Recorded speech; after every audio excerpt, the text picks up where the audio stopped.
Good evening, everyone, and welcome along to our Foróige Career Coaching Clinic focusing on youth and community work. This is an exciting initiative created by Foróige to provide young people with an opportunity to learn about careers and professions that they may be considering. Foróige is a leading youth organisation engaging 1 in 10 young people in Ireland. Foróige encourages young people to take responsibility for themselves and to be part of shaping the world around them. You can get involved through your local club, or you can avail of one of many programmes Foróige offers, like Leadership, Nifty, and Healthy Be Happy. If you would like to find out more about these, please visit www.foróige.ie. With us tonight for our Youth and Community webinar, we are joined by Brian Gavin, Grace Carney, and David McCaig. This evening's webinar will be a mixture of speakers and interviews. Each panelist will share their professional story, and after each person has spoken, we will have an opportunity for questions and answers. You will notice along the bottom of your screen, there is an opportunity to open the Q&A feature. We strongly encourage all attendees to use this feature and get involved. At the end of the webinar, and after all speakers are finished, we will also be running an evaluation poll. It will only take a minute, and we would really appreciate everyone taking the time to complete them. So first up tonight, we have Brian. Having first considered a career in teaching, and after time spent traveling, Brian gained an interest in social change, inspired by people who overcame adversity. This encouraged Brian to start a career in youth and community. We'd like to welcome Brian tonight, and Erica is going to do the interview with Brian. You're very welcome, Brian. Thanks, Jim. Hi, Brian. So you work as a senior youth officer with Foróige with the leadership program, but we'll take you back to the very start if you don't mind. So if you're okay, just tell the young people listening a little bit about yourself, where you came from, and what your experience of school was like. Yeah, thanks, Erica. Evening, everybody. I was going to say nice to see you, but I can't. So I'm going to say it anyway. But yeah, it's great to be here this evening, and well done on organising such a great event. Yeah, for me, I suppose in terms of the career that I've ended up in, I've kind of ended up in it, if I'm honest, probably by accident. If I go back a bit in terms of when it came to decision making and leaving cert and all of that, I didn't really know what I wanted to do. My earliest memory of kind of thinking about careers though was very early on, and I always used to be doodling with a sketch pad, and I used to have this fascination of house design and plans and all of that, and I often thought I was going to end up as an architect, and I think that's what was in my head for a very long time. But throughout, I suppose, secondary school, then I started thinking more around the area of teaching.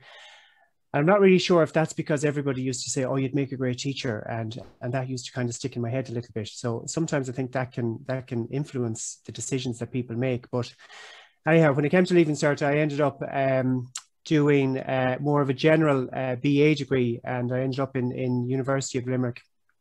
And I took on very boring subjects, as everybody used to tell me, because I used to do maths, English, Irish, all the ones people hated. Why are you doing that? They used to say. And my wild card was geography. And I really enjoyed the course. At the end of that, I was kind of saying, right, okay, yeah, teaching, I still think I'm going to go for it, but I wanted to go for the primary teaching. And I ended up actually getting an opportunity to do 6 months of primary school teaching for a friend of mine through a contact in the school. So I ended up teaching for 6 months in a primary school, and I enjoyed it. But actually, after that 6 months, it made me realize that I didn't want to pursue a career in primary school teaching. And for me, that was great, because I didn't go on and study a course and go on and study in that area and then regret it. So it gave me the opportunity to have the hands-on experience to see if it's something that I would like. And I just thought to myself, if I really want to do this, there's other avenues that I can take to pursue this later on, but I'm not going to do it now. So I ended up, even though I hated geography in secondary school, the irony is I ended up doing a master's in geography. So, and every time that I was sitting in my master's, I asked, how have I ended up doing this? But in school, geography was all about rivers, lakes, and mountains. But in college, it's completely different. And I got to exposure to what other types of geography, and in particular, my master's degree focused very much on social and urban kind of geography. So it was completely different to your what normal or what people would normally think of geography. And it was there that I got a really keen interest in kind of social justice and social issues, and kind of trying to solve some of these problems and the geography of it, you know, and how that can have an impact and influence. So did the master's, did a thesis, research thesis in that, and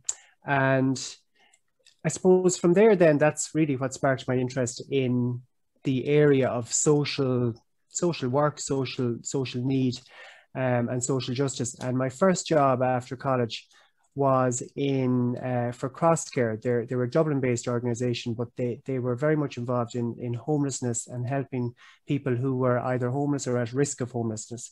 So my job was initially around providing advocacy for those who were either at risk of becoming homeless, or those that were already in the homeless circuit. I spent 3 years doing that, and I really enjoyed it, but it was tough. You know, it's one of those jobs that you can burn out very, very quickly in. And I kind of had to have a chat to myself at one point, and I used to find myself coming home in the evenings, and it was very difficult to shake off work. And to shake off what I had to deal with on a day-to-day basis. You were hearing very difficult stories. You were up against kind of a system where, you know, it wasn't necessarily fit for purpose, and it was very challenging for people to get out of the cycle of homelessness that they were in. So after 3 years there and having great experience, I got really great experience in terms of policy and advocating for change. And it really sparked my interest, I suppose, in trying to make a difference. I know that sounds quite corny and cheesy, but it was about making a difference. And I realized that I needed to be in a job, and I wanted to be in a job where I felt that I was having an impact, or I was affecting change in some way. So I left that position after 3 years just because I felt that it was the right time for me to move on. And back in the good old days of when I left that, I had gone for a few jobs, and I had a choice of 3 jobs on the table, which was a great privilege to be in. And I remember having to think very seriously.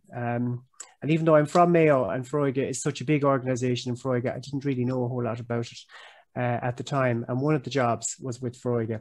And I remember talking to my ex-boss and saying, what do you think of all these things? And they recommended Foróige. They said, great organisation, probably really good opportunity and diversity within it. So I was kind of veering towards that myself anyhow, and I went into it. I didn't really plan to work directly with young people, or I hadn't thought about getting involved in youth work at all.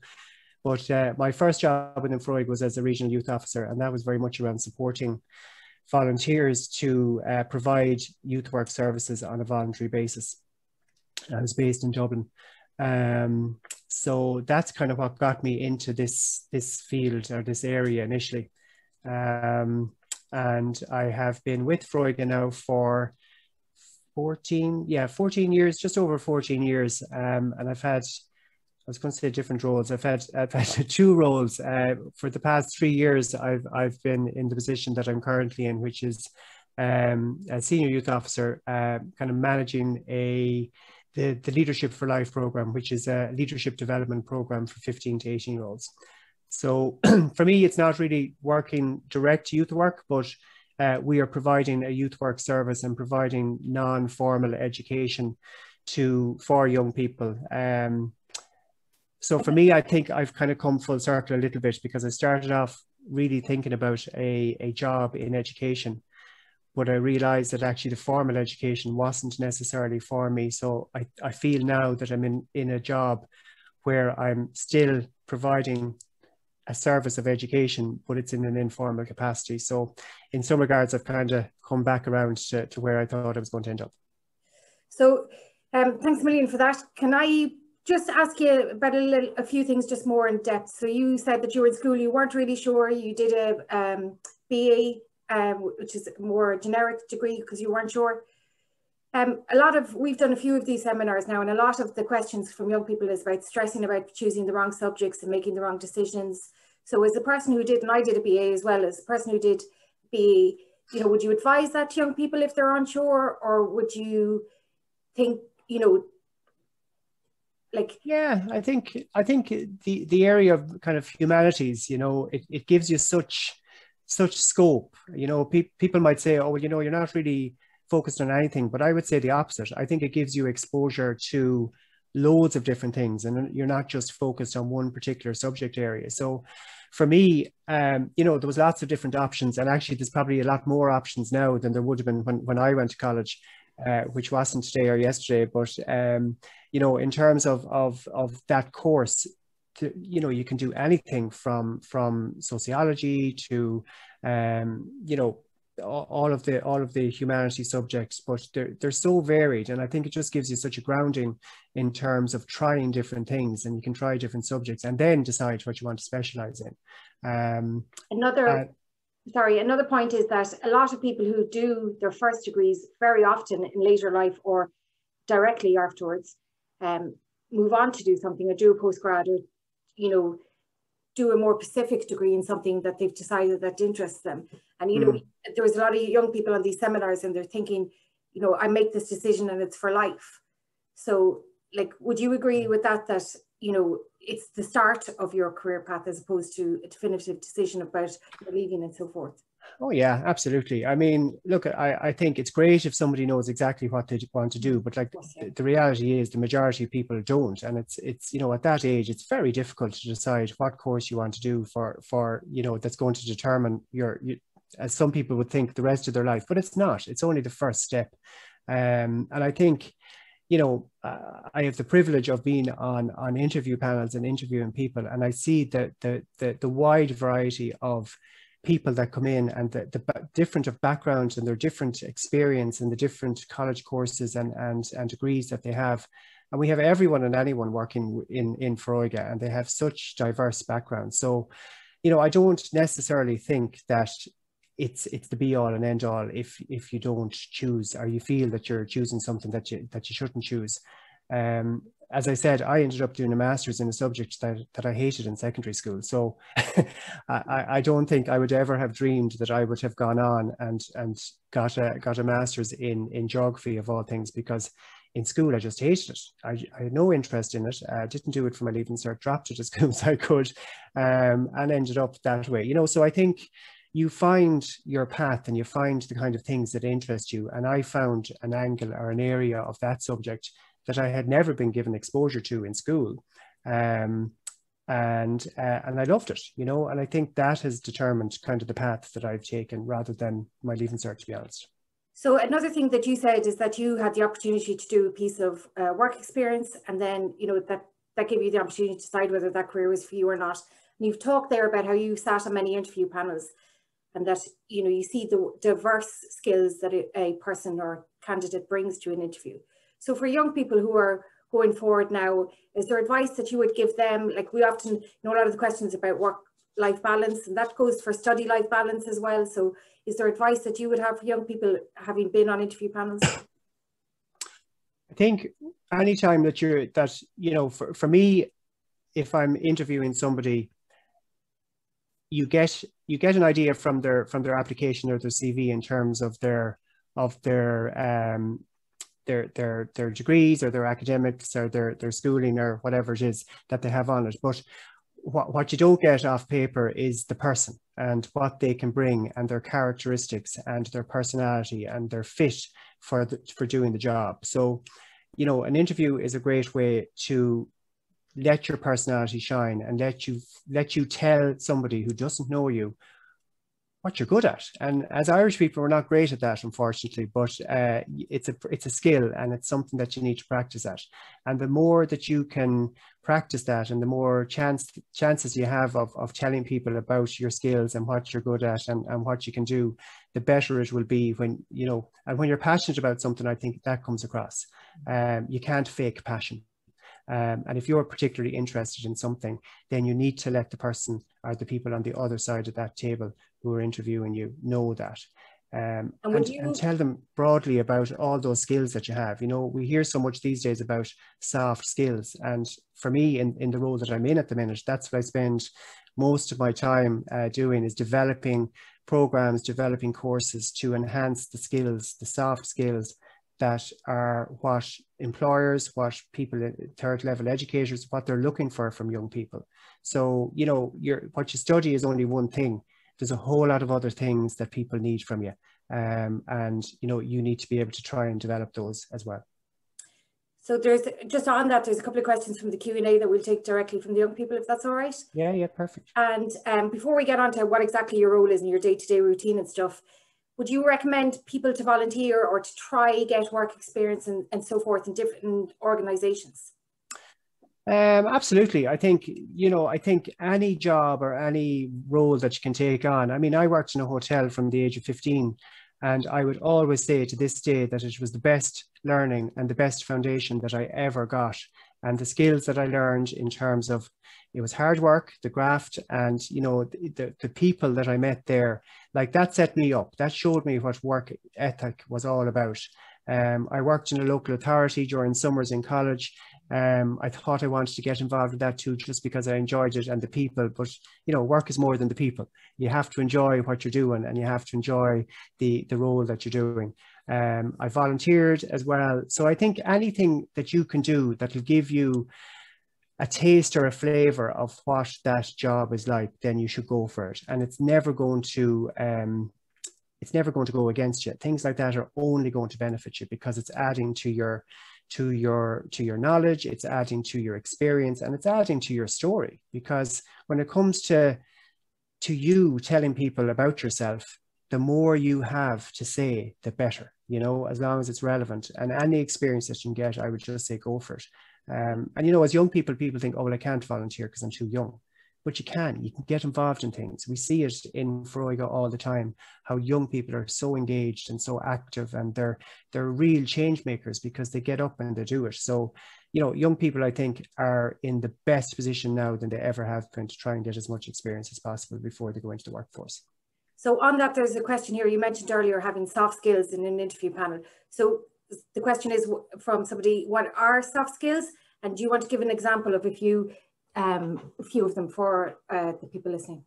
Yeah, you know, there's been a lot of talk recently, probably over the last decade, I would say, about the need for soft skills and the need for people to have more than just their academia behind them and their subjects and what they have learned formally in school or in college.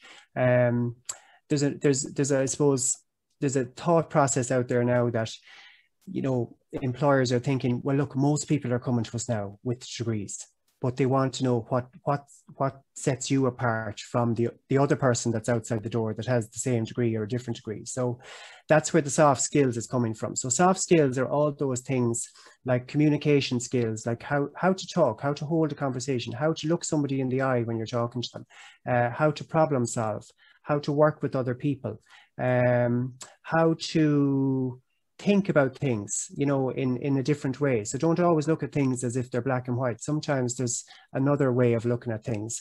And that's what critical thinking is all about. So employers want people who are coming to them with these skills already. But unfortunately, because our formal education system has, you know, there's only so much you can do in school. And oftentimes you're not going to get a chance to learn these skills in the formal education system. So you have to try and find them somewhere else. So you have to look for other ways of getting these skills if you can't get them in school. You'll get some of them, but often it's, you know, it's not necessarily by design. You'll pick them up, but they're not formally taught. So I suppose the programs like what I'm involved just give people that opportunity in an out of school setting to try and acquire those skills. And if you have those skills and you have your other experiences, then that forms, in my opinion, a really rounded person who is able to offer somebody something much different. And I would much rather hear that somebody is able to work with other people and that they can, you know, they can think dynamically and they can come up with solutions to problems rather than somebody to say, oh, I got a first-class honours in my degree, you know. Well, there's a question here from somebody asking what personal qualities are important in jobs evolved involved with community and youth work. So if you were to pick three, Brian, what three would you pick? I think the first one has to be an interest and passion in it, because if you're not passionate about it, or if you're not interested in the area, then I don't think, no matter how hard you try, you're not going to get from it what you want, and you're not going to be able to give what the people you're going to be working with will need from you. So you need to have passion and an interest in that area.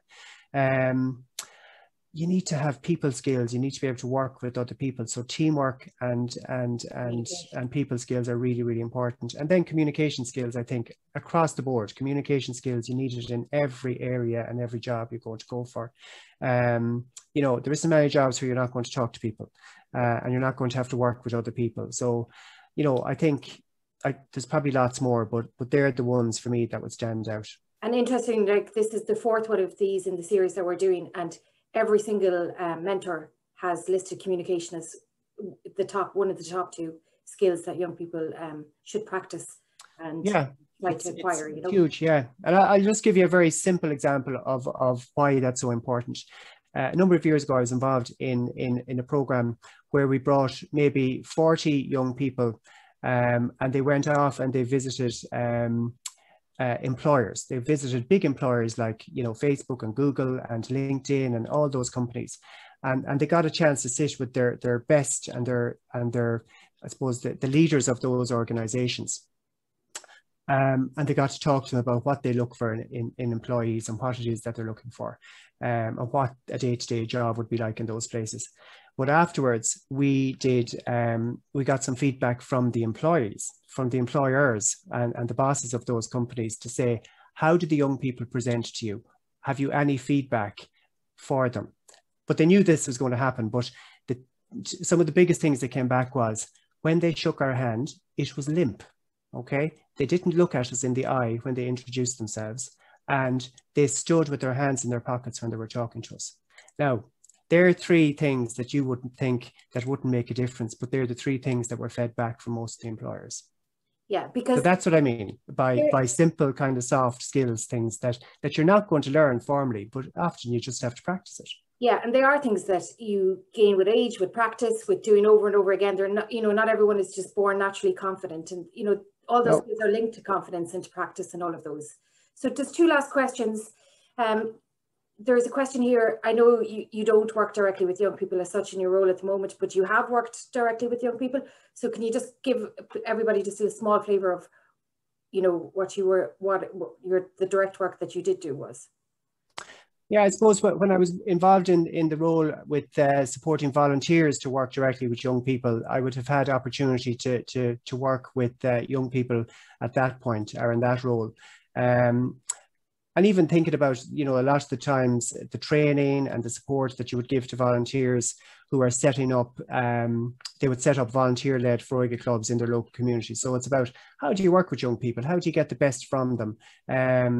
What makes going to the club fun, but also what makes it interesting for them? How do you keep them involved in it? So we would have done, lots of fun games, but also kind of developmental activities and developmental programs with young people, which helps them bring the best out of them. So you're giving them opportunities to try new things. In Foróige, it's all about giving young people the chance to try something that they may not ordinarily get the chance to try. Some people will enjoy it, some people will not, but try it. So working directly with young people gives you a chance then to, it gives you a really good opportunity to form really great relationships with the young people, to find out different things about them, to build a connection with them. And by talking, and again, that's why communication is so important.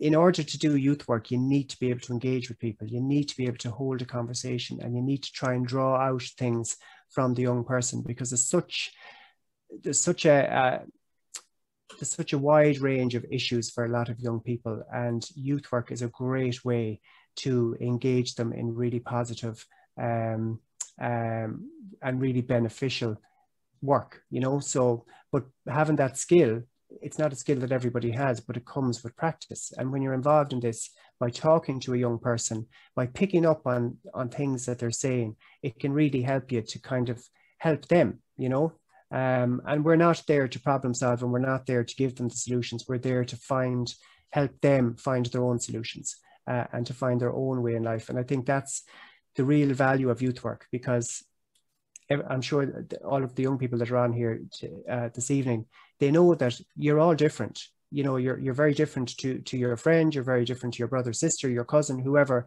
Every single young person is different. So you can't expect that everyone is going to think the same way or everyone is going to have the same interests. But for me, youth work gives people the opportunity to be themselves in a safe environment. And that's kind of the joy of getting involved in this kind of area, I think, as well, because you can have a real influence in terms of helping people. Okay, so one last question, and then just to finish off, Brian, if you wouldn't mind just giving the young people a flavour of your typical day. You get up, you work this many hours and so forth. But the last question is, there's a lot of questions here about getting work experience. Now that's very difficult in current circumstances, but people can, I just want you to talk maybe about opportunities that young people have to gain experience without paid employment or without, you know, doing an internship. They can sit on committees, they can be involved in their local GA or whatever it is. So can you just talk quickly about that just before we go through your working day, please? Yeah, I suppose every community has a wealth of volunteer-led organisations around there. And even if you're, you know, most people, you can't volunteer until maybe you're over 18, but you can get involved in other ways. Like you could get involved as a member yourself. You could get involved in something that organisation has to offer. You know, you've mentioned the GA. There's Tidy Towns. There's who are crying out for people all the time to help. You know, I don't know any organisation that wouldn't love to have young people involved in it in some capacity, and to get involved and to be seen to have young people involved, because oftentimes young people will do the stuff that we adults love talking about, and it takes adults a long time to organise something. But my experience of young people is that they just get on with it and do it. So if you can help in any way, look in your local area, you know, whether you're in a small rural village or whether you're in a large urban area, there is always something that you can get involved in. And the learning is the same, isn't it? Whether it's voluntary or whether it's work experience, the learning for the young person is the same. Oh, absolutely. Yeah. I mean, you know, years ago in some of you might remember this, but there used to be the summer schemes that we used to get involved in, and they were an opportunity for you to go out and get work during the summer when you were in college. And it was paid, but it wasn't hugely paid, but it was great. I remember doing jobs in that, and I still have fond memories of it. And I would always say that I would have learned something different from it. And that's what I mean. If you don't have the opportunity to learn those soft skills that I've just mentioned, by getting involved in stuff like this is helping you to develop them, because you have to engage with people, you have to talk to them, you have to work with other people, you have to think about things, you have to problem solve. So that's your perfect chance. You're getting the opportunity to do it, and it's all adding value to you as a person, and then what you can give to other people. So that's what I would say. Any chance you get to be involved in anything, take it. In school, there's loads of opportunities. There's student councils, there's Corlin and Oaks in local areas. You know, all of those things are going to help you and will help you to build valuable skills for yourself. So lastly, just to finish off, tell the young people what your working day is. So if they wanted to be senior youth officer with Foróige, what would they be looking into as a career? Well, at the moment, my working day involves going up the stairs and into a room and staying there until the end of my working day. But outside of that, I suppose, you know, one of the things that I also kind of discovered about myself is that I need to have new things and I need to have different kind of projects. And that's why maybe my experience in the classroom was not going to be for me, because I looked and said, could I see myself doing this for, you know, however many years? And my answer was no. So that meant for me, right, okay, think of something else. So for me, my days are always very, very varied. This is a national program that I'm involved in. So it's and over the last 3 years, it's about growing it and developing it. So we're looking at, there's a team of people there as well that I work with. So it's supporting them, and then they do a lot of training. And then we do a lot in terms of program design and program development. So looking at new ways of engaging young people, other avenues that we can get the program out there. So for me, as I said, the program that I'm involved in is a youth development program for 15 to 18-year-olds. So when you think about the number of young people in Ireland that fall within that age range, there's so much opportunity for us to engage with people and organizations. So I spend a lot of my time trying to develop new partnerships, looking at maybe funding opportunities, and looking at other ways of getting young people, our trainers and facilitators, engaged in the program. So it's a mix, I suppose, of meetings with people. There's a lot of conversations that happen, and then there's a lot of the doing. So it's kind of looking at new ways of doing things, looking at what's the next step. So for me at the moment, we're coming to the end of a phase of funding. So now I'm looking at the next stage of that. What can we do differently? Where can we get some additional funding? Who do we need to talk to? What other programs can we develop as a result of this? And what can we do differently, I suppose. So it's very different and it's very varied. I'd have a fair idea most weeks kind of what I need to do, but there'll always be something that will kind of come left of field that you have to get involved in. So as I said, I'm not directly involved with the young people, but I can see from what I do, it has an impact on young people, and it has a benefit then for the overall organisation. Thanks a million, Brian. There's a few questions we didn't get to, but we will have an open session with the panel at the end for any young people whose question we didn't get to answer. So we'll come no worries. back. Okay, thanks a million. Brian, thank you so much. And on behalf of the panel, or the organisers here in Foróige, you have been actually working in the organisation for over 15 years. So you're missing a year there. Just thought I'd check you on that. That was 2020. Haven't we all missed that year? You skipped that year. Yeah, that's fair enough. I'm also a year younger than you think I am, Jim. So let's leave it at that. Okay, thanks very much, Brian. Next up, our next speaker of the night, he will be surprised that he's the next one, is actually David McCaig, a keen volunteer in his local community in Monaghan. David has worked as a homeschool liaison officer and currently works as an educational welfare officer with TUSLA, Ireland's Child and Family Agency. David is no stranger to upskilling, having completed diplomas in child protection and welfare and career guidance. David, you're very, very welcome tonight, and thank you very much for joining us. Thank you. David is going to be interviewed by Erica Reid. Hey David, welcome. So we're going to ask you some of the similar questions just to start as we posed to Brian. So do you want to introduce yourself to the young people listening and just give them a little bit of your background? Yes, thanks Erica, and thanks everybody for inviting me on this evening. Very big shoes to fill after Brian, but I'll try. Yeah, my name's David. I'm from Monaghan. I went to primary school and secondary school, obviously here locally in the area. And yeah, I've been working, I suppose, in the area for the last, 13, 15 years, yeah. Did you like school, David? School was always a challenge. School was always a challenge for myself, to be honest. When I talked through my career path and looked at it, I suppose my first love was always around horses and wanted to work in equine. But unfortunately, through school life and all the rest, there wasn't much opportunity to work in that or to follow that in educationally. So I actually studied and done a diploma in business in the local regional college. And that's where I started in relation to my education. And did you choose business because you really wanted to be in business, or you were unsure of what to do? I was very unsure, I suppose, what I wanted to do. As I say, my first love was actually to work in equine, and unfortunately there was only one course within the country to do that, and that was in the University of Limerick. But also, I suppose, being very much a home person and all the rest, even the challenge to go that far down the country was something that was a little bit daunting for me. Yeah, so as I say, then as a backup almost, it was, I suppose, talking through career guidance classes and all the rest, was business was almost something that you could always fall back on, was the way that it came across. So I suppose as a backup plan, I went into the business. And did you enjoy studying business? I had, I suppose, some parts of it I enjoyed. The maths part of it wasn't really a forte for me, but I did enjoy the whole marketing end of it, and looking at that whole concept of business was really what I was interested in. Then what was your first job, David? So coming from that, I suppose I went in to actually work within a national organisation that was around heating and plumbing. So it was actually just a business, and I went in there to work in finance. Funnily enough, after not really liking maths, but in finance and falling into that, worked there for 3 years, worked my way up into becoming, they had a national call centre, so becoming the call centre manager within that, before returning obviously back to Monaghan from Athlone. And you stayed there for 3 years, and what made you or prompted you to move on from there?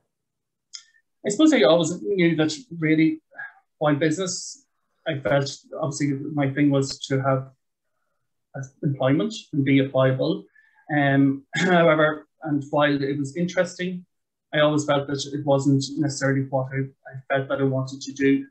I suppose uncertain, and like everybody and so many people throughout their lives, getting the experience of working within that really did make me feel that no, it wasn't just the right career path for me at that stage. So with that, I suppose I had started to do a lot of volunteering and trying to get involved with local GAA clubs, getting involved in just helping in relation to the nursing home locally and all the rest, and really felt that maybe my people skills were a little bit better than my math skills, let's say. So after working there, what was your next step then? So my next step, obviously, I had returned back to Monaghan, and uncertain and recession had kicked into in relation to this, that employment was quite difficult or challenging. So I actually went to the local PSE college, which was then known as PSE, now the Institute, and I actually went and done some more and done Office of Administration, IT and Legal Studies, because I always had kind of interest while it was through television, not through the legal route, and wanting to see, well, maybe I dip my toe in this as another option or avenue. So I completed that, and within that, obviously, like everything, there's work experience that has to be completed. Quite a full-on course, it was FETAC level 5, 6, and went into then the local education centre, where I actually then done 3 weeks work experience there and ended up being employed after that. Yeah, so you worked in the education centre in an administrative role, isn't that right, at the very start? Yes. An opportunity came up for you to work as a homeschool liaison. That's it. Yeah. So what that is. Yeah. So I suppose almost luck of the draw of that too. But I suppose between determination and just wanting and eager to learn. As you said, I did the job first in finance and administrative role. There was a person that was in the post as a family school liaison officer, who was going off and needed some extra help because the role was actually expanding throughout the county.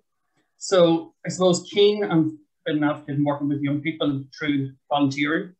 I felt that maybe this was something that maybe I could look quite challenging myself and see if we could do it. So through doing that and during, I suppose, part-time, I've got to say that I was doing some advocacy programs, and I've done some cultural diversity, upskilling stuff myself, that I actually then got into the position of into the family school liaison service. And I suppose, if people aren't familiar what the family school liaison service is, David, can you tell the young people what kind of roles and duties you had within that? Yeah, so under this service, I suppose their role was to be an advocate really for young people that were at risk of early school leaving, to also try and support students that were maybe finding some things that were not just academically, but most socially or personal issues, that maybe to support them within the school system in non-deaf schools in the time, yeah. So what was your favourite thing about that job? Again, I suppose just listening to Brian too, I suppose it was really to be the advocate for young people that maybe were struggling within the school system, that were finding things challenging. And I suppose this reverts back to my own experience, where I said at the start around school wasn't always, it was challenging for myself. The fact that this role really took me full circle around of putting myself back into, into the, I suppose, how these young people feel and the challenges they were coming up against was almost reflective in how I find it myself. Yeah, so you did that for quite a few years, and you worked with 7 schools, I think it was, in Monaghan, wasn't it? Monaghan area. So that would have been a lot of schools to coordinate, a lot of relationships that you had to safeguard, and a lot of different moving parts as such. So what was your least favourite thing about that role? I suppose, again, coming into that role, it was, as I said, it was been an advocate in supporting young people, but also it was around raising awareness and trying to develop it more into highlighting any issues or developing programs that we run within these schools to try and alleviate any concerns that there would be for young people, whether it was through anti-bullying programs or through cultural diversity inductions, transition programs, to try and make that transition, because it is a challenge for anybody and it can be quite daunting for anybody to move from one situation into another. Same within this formal school setting, of course, going from a primary school, like myself, maybe a country school, into a secondary big school to be challenged. So we always find that this program's to try and soften, as Brian was saying, skills that you can learn within school, but there's some that schools are just so busy, don't have time to do. So our service was really to try and alleviate and trying to help support that young people within the formal school setting. So as you said, what was the piece? Well, like there's a lot of moving parts in that. As I said, you had a lot of relationships to safeguard and to, you were going through 7 schools, you're working with a variety of different families, a lot of young people that were, that you were working with. So are there skills that if people are looking to get into youth work and would like to work in some capacity in the school system and maybe not be a teacher, maybe work in a service like the family school liaison service, what skills do you think those young people should practice or should aspire to have? Again, I'd say the same sort of skills that we spoke there previously with Brian, about the whole communication skills. And like this evening, it can be daunting for anybody to do something new and to try something, like myself even talking this evening. But I think communication skills, having that sort of, looking at the whole interpersonal skills is so important within any role, but within that previous role that I would have had or currently have my own role, I think it's so important. Because a lot of youth and community, there's a lot of committees, there's a lot of interagencies, there's a lot of collaborative work with teams. So communication and teamwork are probably two of the, particularly in this sector, are very strong skills that people need to learn, aren't they? Absolutely, yeah. And I think they're possibly the two most important that you will use. If you want to call it, that you have in your toolbox or whatever else that you would constantly use, because as you say, it's so varied and there's such a multifaceted approach around the area of youth and community. But yes, that was it. So working in that service, you decided it was obviously for you, this is what you really liked, you went back and studied. And you first studied, you went back and studied child protection, wasn't it? You can correct me. Yeah. So I suppose getting into this job and understanding and trying to obviously upskill myself more so than anything, but also to make sure that I could obviously give more to the job that I was in. And my background being in business, most of it, I really felt that the advocacy and welfare and that whole aspect in relation to children and families was something that really struck a chord with me. So yes, I went back and done a postgraduate diploma in child protection welfare a number of years ago. Was it hard to go back and study when you're working, or was it clear because you were genuinely interested and you had worked in the field and you knew this is what you wanted to do? It absolutely was. It was. Let's say it was a juggling game, really, between doing it, because obviously it was part time. You were doing 1 week a month in college, and then trying to work your 4 weeks into 3 in relation to the work. You know what I mean? But it definitely was, as you said, asked me there, because it was something that I was interested in. I really felt that definitely this was the pathway that I wanted to go down in relation to, and felt that it wasn't such a burden, you know what I mean, or it's challenging. From there, and after doing the going back to study the child protection and child welfare, you went on and went for an interview and you are now the education welfare officer in the Cavan and Monaghan area. So how is that different from the family school liaison service, the role? I suppose just in relation to that, just prior to that, I suppose I went, when I was in family school, then I went on to do obviously a master's, feeling that education is so important and vital. And going back to when I spoke at the very start around the equine science and wanting to do that myself, to try and understand the better knowledge and to get a better platform for the young people that I was working directly with. I actually completed a master's in career guidance and counselling. So prior to this, just to try and give myself a better scope and to, upskill again. So then, as you said, Erica, I went from working for 13 years in that last post to, in the last year and a half, taken on as an education welfare officer, working for TUSA, Child and Family Agency. In relation to the difference in the two jobs, there's quite a lot of similarities. However, in this new role, obviously we are the statutory agency to ensure that every child has right to an education and follow that through. You know, that's really good. They're similar in that you still work with young people, you still work with families, but the family school liaison officer, you probably would have done a lot more work with the family prior to them, you know, or at earlier stages of them maybe leaving school or on the path to leaving school. Absolutely, and I suppose that's where we were talking about in the previous employment. It would have been very much around doing interventions and prevention pieces as well. So, as you know yourself, implementing and working closely with Leaving for All within the schools to run the leadership program and stuff like that, or doing the other, as I said, the transition programs, whatever else. It was more preventative and intervention work, I suppose, prior. This is now a little bit different, I suppose. So there's a couple of questions. Excuse me for looking left. I should have said this as well. I'm reading the Q&A. That's what I'm doing, so in case you wonder what I'm looking at. But there's a question here saying from somebody whether you would recommend doing a PLC course for people who are maybe not sure and before they go into college. Now that's a very individual question, and you know there's no one right answer for every young person, but just from your experience. I suppose, and thanks for that. I suppose what I would always say with, if we're looking at the experience, education or anything, I do believe that anything that anybody should do is really a building block to a good foundation for anything. So I would strongly, if anybody, and my personal, I believe that there's no education that is useless or anything else, everything will work. And as I say, it is all building blocks for a good, strong foundation to whatever your pathway may be at the end. As I say, I started in business and here I am in a totally different field. There's another question here which asks, are there what other jobs are possible for those who want to work in the school system but don't want to be a teacher? So can you name maybe one or two people you would have worked with in that system that weren't teachers? Now you put me on the spot there altogether. Well, I'll help you. There's FNAs, they're not teachers. Yes, exactly. Yeah, you have psychologists that work within schools, and psychologists. You have, you know, if you look at the different across the boards, there's so many different multifaceted organisations that do work within schools at different points. A lot of schools would have connections with youth organisations, like, you know, where youth workers would come in and do programs. That's another example.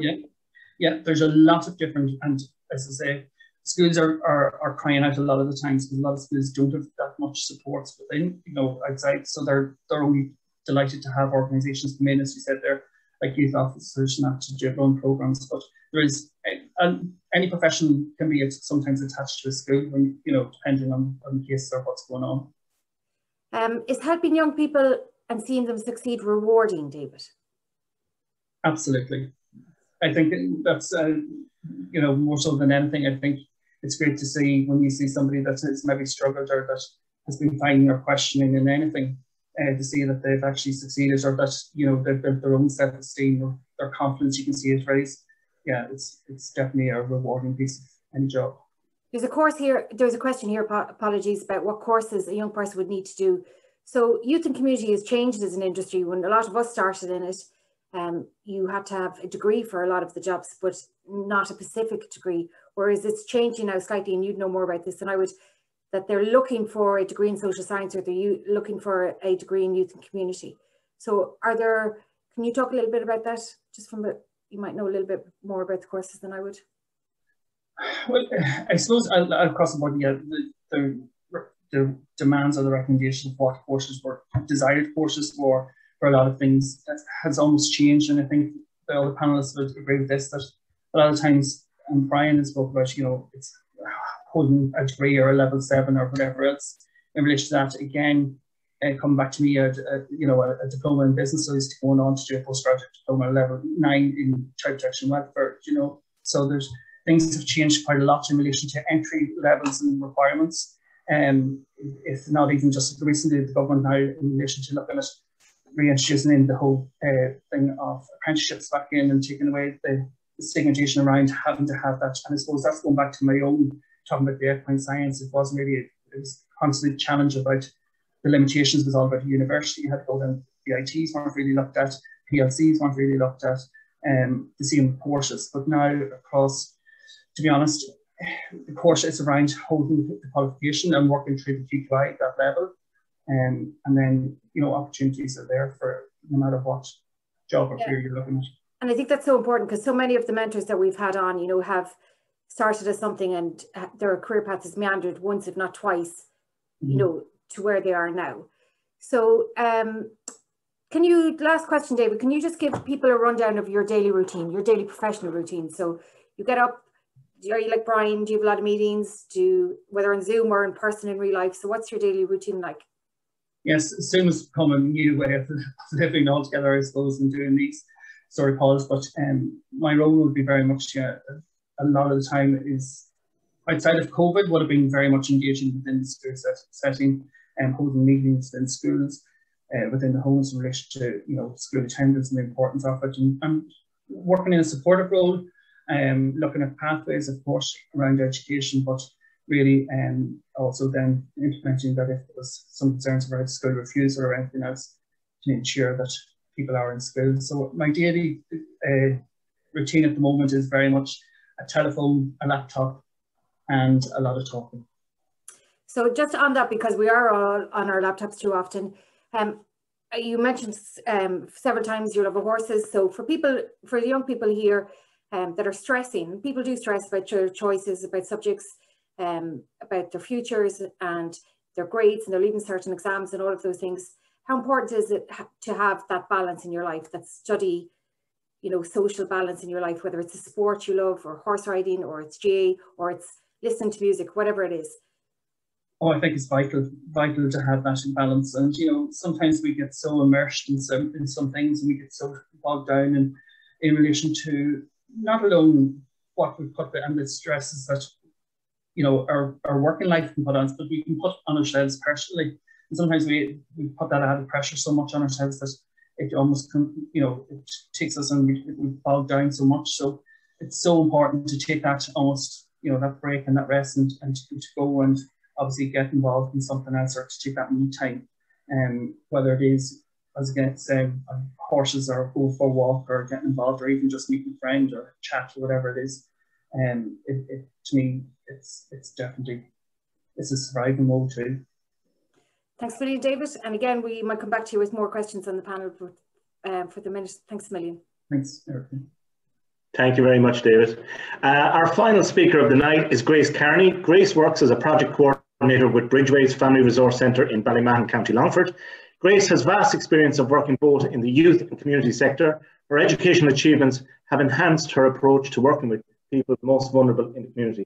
Grace, thank you very much for joining us tonight. How are you? Thank you, Jim. Thank you so much, everyone. It's great. I have to say I was nearly getting ants my pants there, because he's all in the secret. Jim just did a boo-boo and I was supposed to go second. So it is great to get up and to get speaking. But I think everyone, including myself, we could do a little bit of a shake about. So I just want everyone to stand up, all the panelists, and everyone just to kind of shake out for a couple of minutes, because we have been sat down, and some of us have been sat down all day, and it is an absolute glorious evening, and we're all inside on this, which is absolutely brilliant to be here. So Jim, I'm going to present my screen. Is that okay? Yeah, it's fine. Yeah, if you walk away, please. Brilliant. Okay. So guys, I'm doing a little bit different today, and I just prepared a really quick presentation today at like about 2 hours ago. So youth and community work to me is just so important. And I suppose it was so important for me even when I was like so young. I'll let you in another secret. Right at this stage of my schooling, back 17 or 18 years ago when I was in Leaving Cert, I was actually asked to leave. I was asked to leave because I was after going through and organised a full sit-down school protest because I didn't want girls having to wear skirts. I thought that it was completely unfair. So I said, you know what, this isn't fair, and I put up a big stand about it, and I got in so much trouble back 17, 18 years ago that my mum said, you know what, Grace, I think you just stay at home from school now until you're Leaving Cert, and the principal agreed. So I then went and I said, you know what, I'm going to make change because this isn't fair. This isn't right. And we are from Granard in County Longford, which is a really small town. But to be honest, it's a really disadvantaged town. And I saw so many of my friends at school dropping out of school quite early. I saw so many young girls, you know, not having the support at home to go to school. And I saw so many teachers then discriminating against different people because of their brothers and sisters. And I said, you know what, this is wrong. And I want to work in a career that tries to stop some of this and tries to support people who in particular are in school. So I said, I am definitely going to work with young people. I filled out my CEO form and I got absolutely and utterly no offers in the post from CEO. Not even one. The post came that day and I got no offers because I had thought I was going to I put down loads of courses that were over the points I got. So I was so unbelievably devastated. But that wasn't going to stop me. I knew I was going to make change and I knew I was going to work with people and I just had to figure out another route for that. So I applied through the UCAS system. Let's put up my education background. I applied through the UCAS system and I wanted to do a psychology degree, but down here, I don't even know what the points are now in Leaving Cert for psychology degrees, but back then it was about 500 points. And I didn't have that, but there's more than one way to skin a cat. So I ended up going up to the University of Ulster and I studied a psychology degree. Now I loved it. It was absolutely brilliant. I loved being, you know, in the University of Ulster was brilliant. That was such an experience because it was so different to probably being in a university down in the south of Ireland. But there was some elements of the psychology degree that didn't really interest me that much. So I wasn't really that interested in maybe, let's say, the brain and, you know, the more kind of sciencey kind of background of the psychology degree. And I loved the social psychology. I just absolutely loved it. I loved thinking about human behavior. I loved, you know, how people engage with other people. I loved relationships and I loved all that element of it. So finished up in Coleraine and came home to Longford. And I was applying for jobs. And sometimes with a generic degree, like a psychology degree, it can be kind of difficult to get a job. It was back then anyway. So I decided then to go and do a master's in community and youth work, which was honestly one of the best decisions that I've ever made. I don't go to work now every day and I never, ever, ever think, oh God, it's Monday. Oh my God, I have to go to work. That doesn't happen because I love what I do. And anyone that knows me knows that I love what I do. I am a community and youth worker. It's in my bones. It's in everything that I do. I don't turn into a big racist at the weekends. In fact, it's a hindrance because let's say before COVID, I'd go to the cinema with my husband and he'd say, oh, just shut up. Just, I know there's no equality in this film, but please just eat your popcorn and watch it. So it's in everything I do. It's in every thought that I have. I look at all the systems in society in particular and I think, how can we change them? How can we make that better for the people that we work with? I then went from a youth and community work master's to do a postgrad dip in restorative practice and mediation, which I've spelled wrong there, I think. But that was really, really insightful. When I did that at the time, I was working in youth justice work, and I'll tell you about that a little bit in a second. But restorative practice, we can bring it in every single facet of our lives, and it's so useful in my everyday work now. At the minute, I'm doing loads of courses, loads of part-time courses. That's always upskilling myself, that I can run my family resource centre like really well, and that I'm working with people and I've got all the new skills and everything to try and, you know, make change in the community that I'm based in. And I'm really interested in trauma. So with regards to my own employment, employment from youth and community work. So anyone who does you know, a degree or a master's in youth and community work, there's so many different organisations that you can work in now. Like, it really is endless, the choices that you have.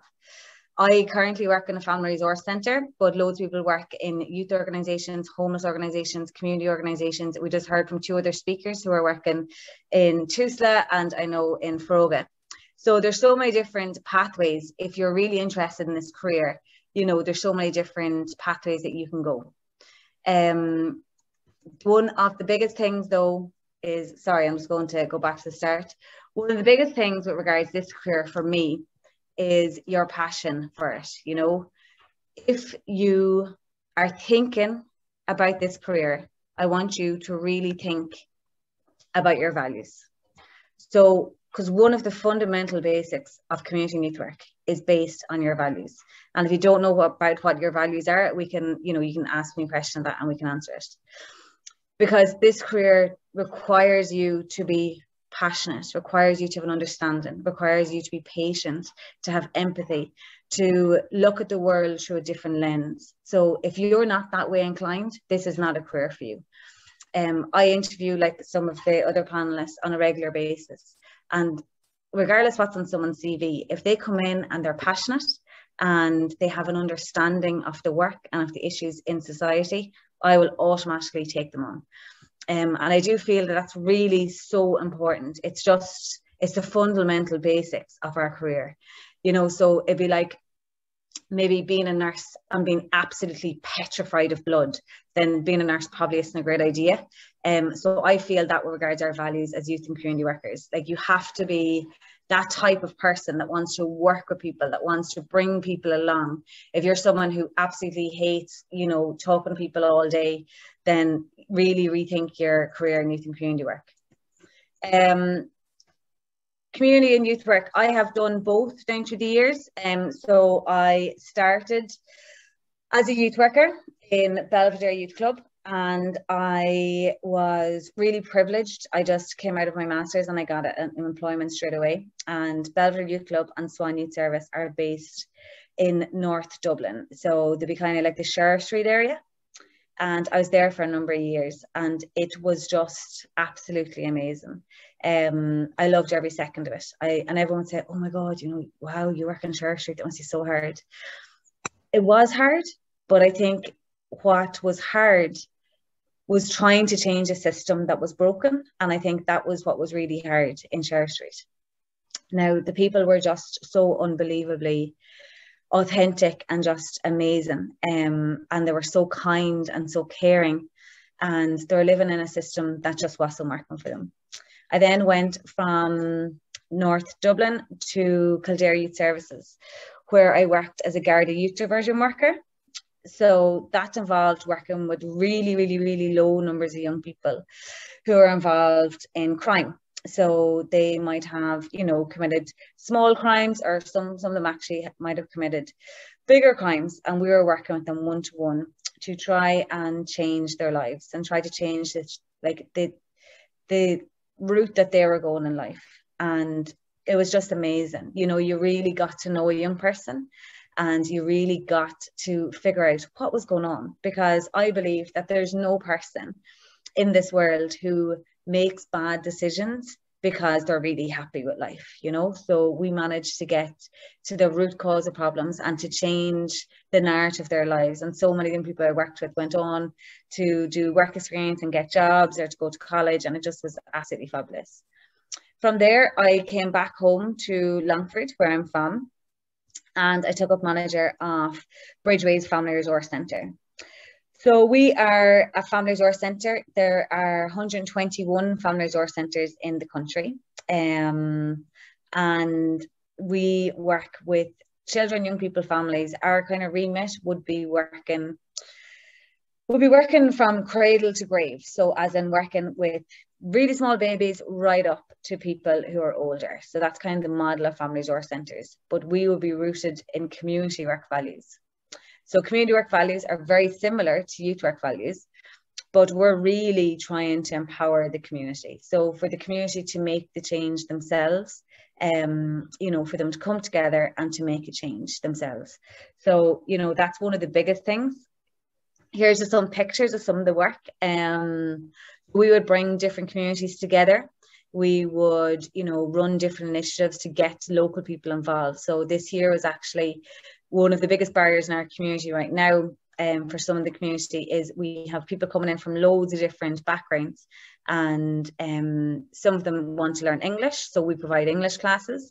But then after the English classes, then we might provide pre-employment programs where they might, you know, try and learn skills to get into employment. And then after that, then we might do different QQI courses, and we support them in every step of the way. So like our whole narrative is trying to get people to help themselves to make their lives better, you know, and to really work with the community and get in on the root cause of the community. So some of the main issues that's coming up in our community would be working with young people. We have a huge population of young people in Ballymahon. So we would run different activities for young people, both young and old. So right from very small kids right up to older people, or older young people, sorry.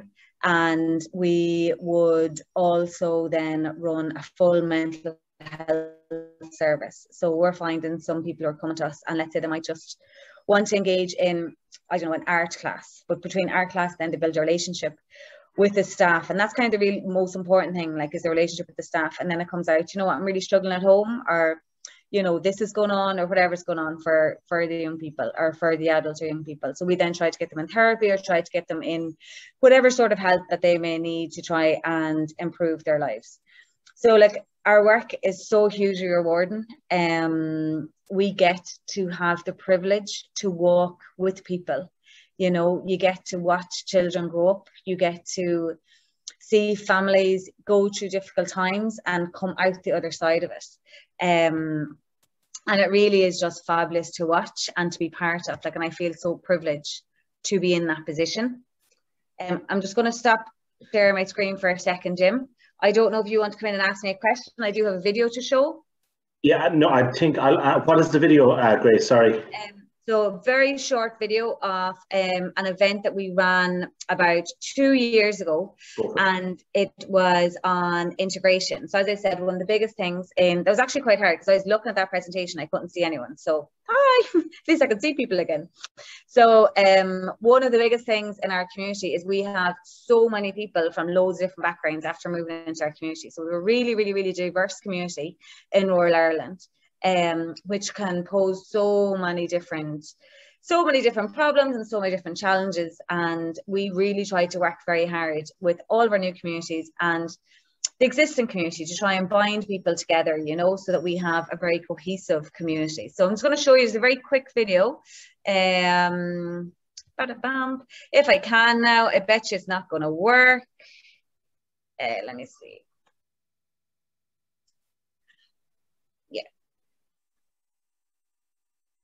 Jim, are we working there? Yeah. Can you hear anything? No. Can you hear anything now? No. Okay, but you can still see the screen? Yeah, we can, yeah. Okay, so maybe you can't hear in your end. So basically, I'll just explain what it's telling you. So basically, this is a big event bringing loads of different organisations and communities together. And every country and every nationality, they made their own food. And we all got to try different foods from different countries. And as part of it, we asked everyone to talk to someone that they've never spoke to before in the community. So you can see there's young and old, there's people from all different backgrounds, people from all different ages, enjoying teas and coffees and different treats from different countries. And we had then full presentations from different young people in particular who were from different backgrounds, and they were telling people their story about how they got to Ireland and how they were enjoying Ireland. And we all enjoyed some music from different countries, we enjoyed some dancing, and it just was absolutely brilliant for both young and old to come together and to celebrate all that is different about us, but all that is so similar. So yeah, that's just a bit of a flavour of that. It was on for their minute. But it's just some of the powerful things that can be done when you work in the community and youth work sector to try and bring all different communities together. Now, Jim, back to you. Do you want to ask me something? Absolutely. You're going to be like, what? No, you're absolutely very comprehensive and very clear on what community and youth and the similarities between the two of them are. Just one of the questions, before I get to your work, I won't say your working day, I'll say more a working week for you, because I know even with the seasons it does change for you. What are the biggest challenges you face in your role? So there are loads of challenges I face in my role, Jim. One of them would be the lack of resources and the lack of funding. So like, I know the work that needs to be done in our community. and I know what needs to change. So like, it's very hard working. Someone actually mentioned about the system in one of the questions. It's very hard working in a system that you know that's not working for people. So I find that I'm constantly fighting, and I'm constantly advocating for people, and I'm constantly fighting for more resources, which I think is unjust, and I think that's wrong, because I think we should be putting more money into our community and youth work sector to try and build our communities, to try and make change the other side. So if I was in government, I know I'd be absolutely putting money, so much money in on this side, on the prevention and intervention stage, because eventually then it would lead to less people needing healthcare, it needs to lead, you know, less people maybe on unemployment benefits, and it would have a more empowered, enriching community. And Grace, I know Erica hit on it with the other panelists tonight in relation to, you know, what should young people, like you hit on values and how young people should be prepared when you're going into youth and community work. And one of the things that we hit on that every panelist said was communication is so important. In your role, who do you work with, or who is vital to work with within the community for you to enable you to achieve your work? Yeah, well, I suppose, look, there's a huge number of stakeholders in our community. And like who I would liaise with quite heavily would be our schools, obviously. I would work very closely with our schools with regards to our young people. Our county council, we'd work very closely with the county council in relation to, let's say, family issues. So it might be housing or something like that. We would work very closely with our politicians and our county councillors, because, you know, so much of our funding is coming through government schemes, and we really need to work hand in hand with them. But in Ballymahon and in loads of other towns throughout Ireland, there's different committees that are set up of different organisations coming around the table and working together. So whenever I'm working in my community, I'm not thinking about my service and just saying, oh, well, it's just about Bridgeways Family Resource Centre, because I need to think about the whole community. So there's so many people in our community that maybe, let's say, are not engaged in our service for loads of different reasons, but they're still a very vital part of the community. So whatever development that we're doing, we need to think of everyone. So like if I wanted to have playgrounds all over the community, which would be lovely, but maybe the old people mightn't like that, because, you know, it might be obstructing, you know, the footpaths for them to walk in, walk down, or it might be very noisy. You know, so we kind of need to think, right, how do we serve the entire community here? So it's really important to like keep linked in with the everyday people who are on the ground, you know, the traders, the people who run businesses, the people who are cleaning our streets, you know, the CE workers, the tidy towns, like everyone plays such a vital part of the community, and it's so important to be engaged with them. Brilliant. I'm just going to go through some of the questions here, so apologies for looking over. One of the questions here is, why is it that you stopped working in Sheriff Street? Why is it? Well, do you know what? What actually had happened was I was there as a part-time worker, so 17.5 hours, and I was living in Dublin and paying rent. So it was quite difficult to, I suppose, you know, make those repayments, and I was always running out of money. Now, I was working another part-time job as well, but it is quite hard when you're working part-time. And I was really interested in youth justice work. So I had done a bit of youth justice work in Swan Youth Service. For one of the workers, Aisling, she was away for 6 weeks on like kind of extended leave. And I loved her role. I absolutely loved it. I loved getting so involved with the young people, you know, like you had such a low case number, and then you really got to work with the young people in such an enriching way, you know, that you could really make change. And the job came up in Kildare Youth Services as a youth justice worker, and I went for it and I got it. And then I moved from Dublin to Maynooth, and my rent was a bit cheaper as well. So it kind of was a couple of things. But I did love Sheriff Street. I loved working there. I loved the people. I loved the community. And there's salt to the earth people that live there. And just a follow on from that question, so you've worked in the city and now you're working in rural Ireland. Is there different issues that you're facing? Yeah, there are, absolutely. Like whenever I was in Sheriff Street, it wasn't a drug problem, it was a drug culture, but it was a very open and honest drug culture. So you'd walk into a house and someone would say, well, this is what's going on, you know. And you knew exactly what you're dealing with. You know, there was no lies, there was no hidden truths. You know, you knew exactly what the story was when you walked in. So now in Rural Ireland, often I find you really, really, really have to have a very, very, very strong relationship with the family before you find out what's really going on. And people really have to trust you. Because I suppose maybe is there a little bit more of maybe a shame or, you know, a stigma around, you know, having issues in Rural Ireland. So I have found that I've had to work really hard to build those relationships and to build the trust and the reputation that we have now as a service in the community. You know, and people are, you know, at the start were a little bit stand backish maybe, you know, where I didn't find that in Sheriff Street. They were so open, and not saying now that the people in my community are not open, they are now, but I suppose in Sheriff Street there was so many services involved and they're quite used to services coming knocking at the door, that it was, you know, so normal to them. Yeah, very good. Thanks, Grace. Now, just two more questions before we go back to the main panel.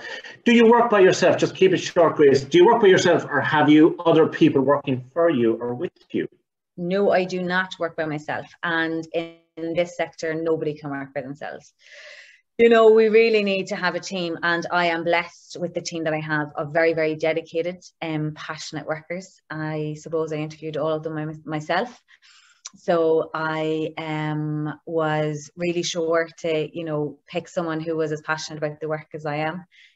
Maybe not as passionate, because I am kind of a bit mad about it, you know, so sometimes that doesn't help.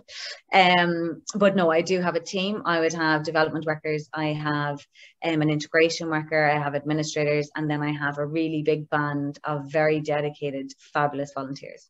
Excellent. And I'm going to just take one last question before we go back to the main panel. There's a question here about LGBTQI plus community, but I'm going to ask Erica to say that to the whole panel to get your feedback on that one. But Sarah wants to know, could you repeat the differences between youth work and community work, please? Sorry, Sarah, because I actually didn't say it, so I don't have to repeat it. I have to tell you from the start. So that's my fault. Apologies. So regards youth work is really working with young people, and you're working with young people, building relationships, and young people are at centre to that. You're working with them in an informal capacity. So, you know, you're really trying to teach them the soft skills that Brian talked about. You know, you're trying to build their confidence, build their self-esteem, and to really be maybe that one good adult for a young person, and to model the model, to change their behavior if that's what they need, or, you know, to build their confidence or whatever it is that they need. So you're working with young people, and sometimes youth work can be with groups of young people, or it can actually be one-to-one, like what I was doing. With community work is you're kind of more so working with adults, and you could be working with different groups. You know, so let's say in a community, there could be loads of different smaller communities within a community. So you might have the LGBTQ community. You might have the traveller community, you might have, you know, different migrant groups, and they're in a community. And with regards to community work, you know, you're really working to bring people together collectively on whatever issues are facing them. And you're really trying to get the community to see their own issues, as opposed to me coming in and saying, well, I think that, you know, you need to do something about the rubbish in this estate, because I wouldn't, but that's just an example. Because that's obviously not going to change anyone's behaviour. It's not going to change anything if I'm coming in and saying what I think they need to do. So community work is really about trying to get people to think, you know, this isn't right. You know, this isn't fair. This isn't just. Maybe our council houses shouldn't be like this. And then trying to get them to come together to try and advocate for their own issues, and to say, you know, we want change, whatever way that might be. So a very quick example, Jim, we started with a women's group back about 4 years ago, maybe a little over 4 years ago, in Bridgeways. Fabulous group of young women. The majority were young parents, and some were, you know, they were quite young. They had never really worked before. And they were rearing their children. The majority of them were rearing them by themselves, and some are from the travelling community. And a lot of them had never worked before, and they had applied for jobs after jobs after jobs. And that was the biggest issue. They were saying, you know, we really want a job. We want to get out of the house. We want to work. So he said, okay, how are we going to get a job? What are we going to do? Like, how are we going to do this? So they said, well, you know, we don't have any like education, we need a course. I said, right, okay, let's do courses, we'll find courses. So we did a number of QQI courses. And some of them from that, you know, we done the personal development course first, and then we did a QQI course in SNA. We did a couple of different QQI courses. And they said, well, Centre Parks come to Ballymahon. We really want to work as cleaners. We want to get into Centre Parks and work as something. So I says, okay, well, how about we try and get someone to design a cleaning course? So anyway, 14 of them did a QQI level 4 in cleaning. And out of the 14, 12 of them are still working in Centre Parks now. And out of the 12, we have 4 of them who are team leaders. So 4 people who were completely generationally unemployed. Their parents were unemployed. Their parents were unemployed. Some of them, as you know, traveller women, have never worked before. We're in the house, we're in the home, we're in their children, and are now getting up, going out, going to work and loving it, loving being part of something different. But that's the essence of community work, figuring out what their issues are, trying to address that, and empowering people to change the direction of their lives. Thanks, Grace. Thanks so much for that very informative interview. I'll hand you back to Erica to the main panel there. Thanks. Okay, so as Jim's proposed question, I'm going to put it to Brian, if that's okay first. Just because, Brian, I know you're currently working with Actually Belong To as an organisation at the moment. So the question is, are the people who work in youth and community open towards the LGBTQ plus community, as this person's fear is not being supported about entering the industry, I presume? And I think, you know, based on what even Grace was talking about there, I mean, it's probably one of the best, most welcoming communities that anybody with any sort of fear of being supported should come into, because, you know, we advocate for change and we advocate for minority groups all of the time. And yeah, look, right at the moment, myself and a couple of my colleagues are working in collaboration with Belong To on a leadership program for young LGBT young people from all over Ireland. So we are running that with 45 young people, and really the purpose of this is to create the next leaders of the LGBT community. So it's giving them the skills, the voice to become advocates and to raise awareness and to support their peers and to speak out and find a voice. So that's just one example. And I know, just speaking on behalf of my experience of Froiga, we are involved in so much work with young LGBT young people and supporting them and making sure that they feel safe and that they have somewhere to go. There's so much opportunity. So I can't see how that would be any different for an adult who's trying to get into that sector to work there either. David, I might ask you, just because your experience is different from Brian's, because you're obviously more attached to the school system, but how would you answer that question? The industry has changed, which is another question about how much has the industry changed and stuff. So maybe you could ask that or answer that in relation to schools. Yeah, but again, as Brian was saying there, I think things have really come full circle. And, you know, if we're looking at equality and inclusion and that, I would feel that schools have definitely started to, I suppose, change their ways in that over the last number of years, where there is, you know, more of an acceptance and trying to obviously to be more diverse within the schools and support communities, where the minority communities are, whether it is LGBTQI or any other communities, you know. So I would really think that it's a very changing society and things have improved in that, and anybody that would have any sort of doubt in relation to employability or concerns with that, I would give that as slightly for them. Just two really short questions before we finish up. Grace, do you still set goals for yourself, and how important is goal setting? Yes, I do. I set goals for myself all the time, and with regards to the organisation, I have loads of goals and I manifest them. So I would have made a goal, for example, about 3 years ago with regards trying to upgrade our building, and that goal actually came true yesterday. We got a 5.9 million application through Ballymahon Town Team.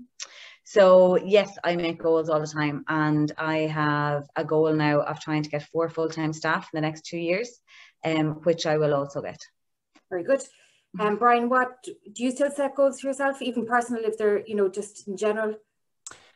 Yeah, I suppose I talk about it so much that if I didn't do it myself, I'd feel a little bit of a contradiction. So I do, like, it's not easy, but it's a really great skill to have. And, you know, I think for young people, the sooner you can start practicing setting goals for yourself and looking at the steps that you can take to achieving those goals, no matter how small they are, they will always stand to you. So I do, like, I would set goals for myself kind of on a weekly basis of stuff that I want to achieve, but also more long-term.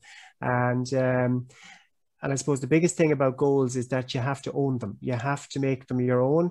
And for me, I have to tell someone about them, because if I tell them, then I have to actually do them. Whereas if I just keep them in my own head, no one is going to know. So yeah, I think goal setting is really, really important. So lastly, just to finish up our panel, if everybody wouldn't mind just sort of giving one sentence of a piece of advice that you would recommend to young people considering this professional field, or for people that are about to enter this professional field. So Grace, I'll just start with you if you don't mind. Yeah, absolutely. So I suppose for anyone who is thinking of going into this line of work, I would definitely suggest going to your local, whatever it might be, club, family resource centre, have a Google, because there's definitely someone somewhere close to you, and going in and getting to know them, maybe trying to volunteer with them, and start reading, start listening to podcasts, and, you know, start looking at the world in your everyday, you know, what is going on for you in life right now, and just start looking at things, but definitely getting involved somewhere local. David, I'll ask you the same question. I think I would agree with Grace. It's really around doing the research piece for yourself and trying to get involved in that. And I know Brian had mentioned earlier too, the importance of the volunteering and getting actively involved, no matter what age. If you can get some experience and try and, again, look at the map and see what, if it is an interest in you, and you really want to work with people or to in any sort of an advocacy or anything else, but then definitely I would say just do your research and try and get talking to people like this. And I think this is a great platform and really well done, to really give people an insight into maybe possibility of a career path that they would be interested in. So. And the last word goes to you, Brian. Yeah. Yeah, look, I suppose it's the same as what Grace and David had said, but I think it's really important to know what you're passionate about, and know what you believe in and value, because if you're getting into this sector, really that's what's going to stand to you. I think you need to have a belief in it. You need to have resilience, I think. You need to be able to kind of accept that things will not always go right, but that's part of the fun, you know. It's trying to look at how you can get over those challenges. And what I would also say is, if you're interested in a career, whether it's paid or voluntary in the youth or community sector, go and experience it and start now, because you will never regret trying it. You'll never regret getting involved in it, and it's only going to add to what you have to offer people. And it gives you a really broad viewpoint, I think, of everything that you can do, and the variety that's within the youth and community sector as well. So go and check it out and find what it is that you're passionate about. Thanks a million. Thanks very much, everyone. Now, the final job of the night is a poll which has been launched right now. Just 3 short questions, so please, please, please complete it. On behalf of Foróige, I just want to thank everyone for joining us tonight. We hope it was beneficial and that you all gained some insight into the world of community and youth work. For those of you who would like to be involved in Foróige, or that would like to learn more about our programs and how they can benefit you, we will send you an email with all the information tomorrow. I want to sincerely thank our panelists who have so generously given their time and shared such valuable advice tonight. Without your incredible panelists, none of these career webinars would be possible. Foróige is hosting 11 more career webinars, and you are welcome to attend others if you wish. You can still register through Eventbrite, and don't forget, if you want to find out more about Foróige, log on to www.foróige.ie. Thanks again, everyone, and good night. Night, everybody.